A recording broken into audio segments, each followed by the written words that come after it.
अस्सलाम वालेकुम दोस्तों, आज मैं आपको कीमा करेला बनाना सिखा रही हूँ। और कीमा करेला बनाने में जो अज्जा आपको ज़रूरत पड़ेंगे उसमें मैंने आधा किलो कीमा लिया है, एक बड़ा प्याज काट लिया है। इसके अलावा मैंने आधा किलो जो है करेलों को अच्छी तरीके से फ्राई कर लिया तकरीबन 10 मिनट के लिए, ताकि इनकी सारी कड़वाहट निकल जाए।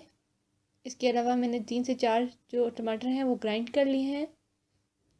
3 टेबल स्पून मैंने जो है वो अदरक लहसुन का पेस्ट ले लिया है।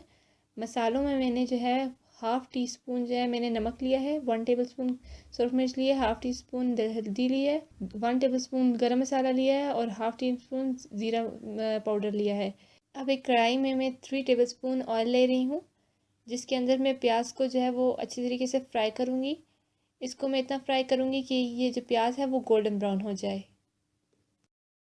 आप देख सकते हैं कि प्याज कितनी अच्छी तरीके से गोल्डन ब्राउन फ्राई हो गया है।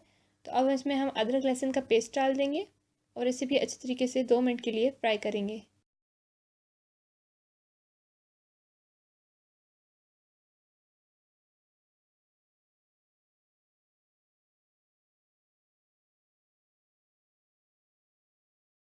थूम फ्राई हो चुका है, तो अब हम इसमें कीमा डालेंगे और इसे तकरीबन 10 मिनट तक अच्छी तरीके से भूनेंगे।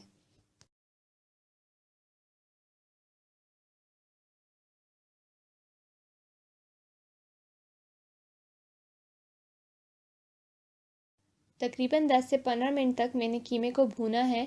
तो आप देख सकते हैं कि इसकी ऐसी शक्ल आ जाएगी। और जब अच्छी तरीके से कीमा भूनने हो जाए तो हम इसमें टमाटरों का जो पेस्ट है वो डाल देंगे। और साथ ही साथ जितने भी हमने मसाले लिए थे वो भी हम सारे इसमें डाल देंगे और इसे मज़ीद 5 मिनट के लिए अच्छे तरीके से भून लेंगे। इसके अलावा इसमें हम 3 टेबल स्पून दही डाल देंगे और इसे अच्छे तरीके से 10 मिनट तक के लिए भूनेंगे। 10 मिनट के बाद जब ये अच्छी तरीके से भूनने हो जाए तो इसमें हम फ्राई किए हुए करेले डाल देंगे और इन्हें भी अच्छी तरीके से 5 मिनट के लिए भूनेंगे।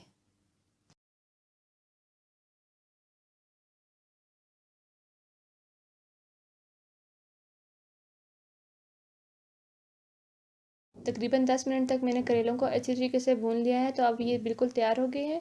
तो अब हम इसे डिश आउट करते हैं।